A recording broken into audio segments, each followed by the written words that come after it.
What is going on, YouTube fam? This your boy Tony 2Times, and we back with another episode of Hood Tales, man. Before I start, be sure to tap that like button.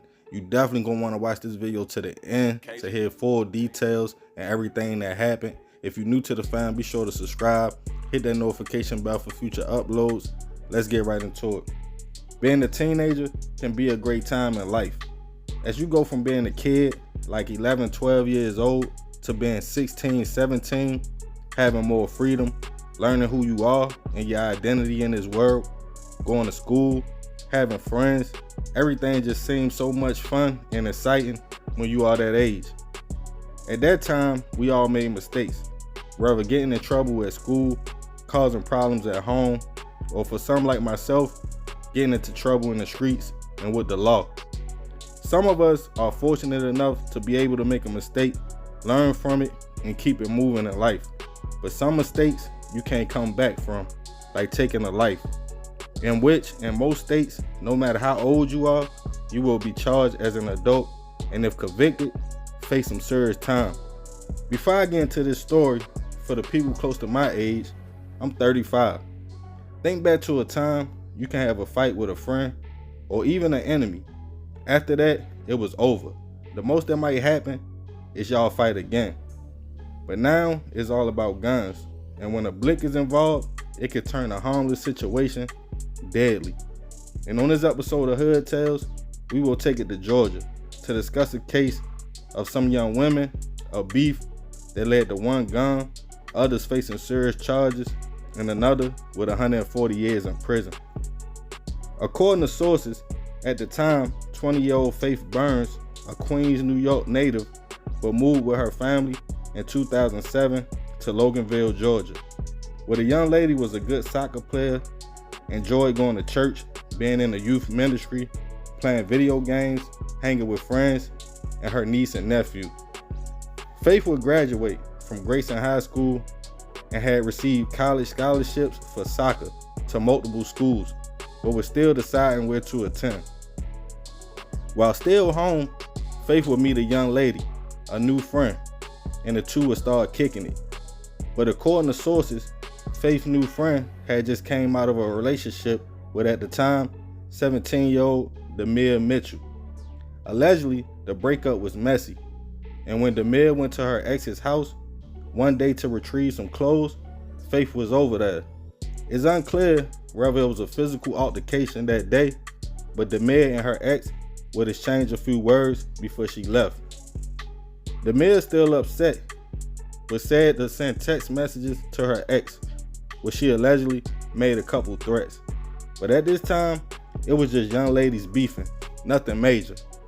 But on Valentine's Day 2021, Faith and other friends were chilling at her friend's home, also Damia's ex, in Gwinnett, Georgia.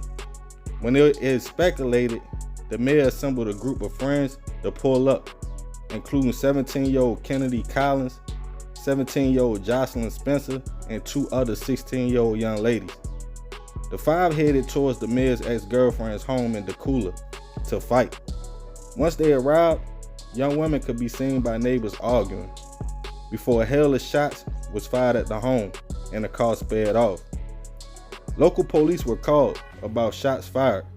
When they pulled up to the home about 1:30 p.m., they found the young lady suffering from one gunshot wound and shell casings all around the victim.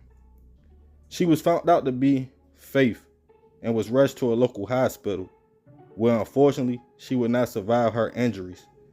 Once the investigation started, a picture was painted to police and a warrant was put out for Damia, who a few days later would turn herself in.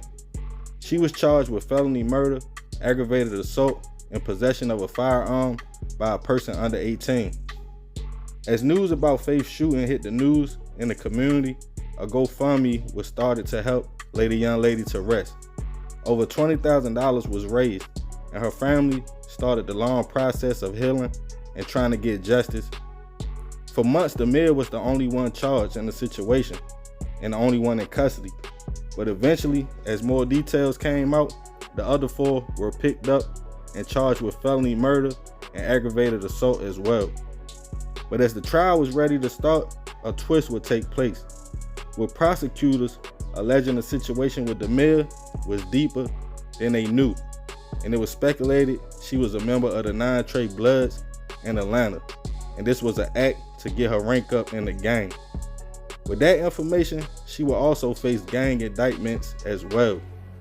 As the case made the trial, Damia's co-defendants opted out to plea deals to face lesser charges, a simple assault, in which all 4 of their offers were 4 to 10 years, and in one case even 2 years for someone who testified. But Damia would take her case all the way to trial, and she was found guilty of manslaughter, aggravated assault, and street gang activity.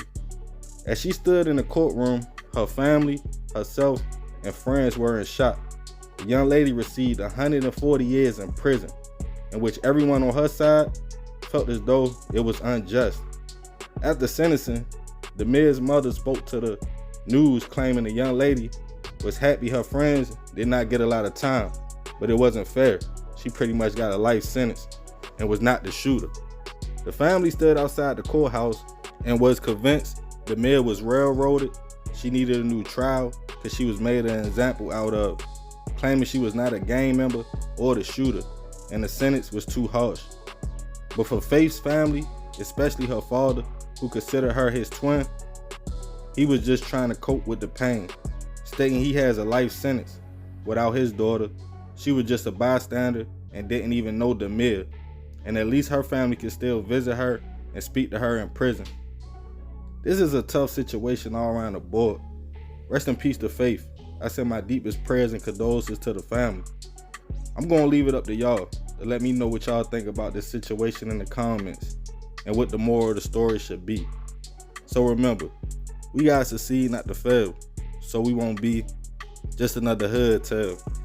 Man, it's a crazy situation. So y'all get the gist of it. A young lady lost her life, you feel me? Another young lady got 140 years in prison.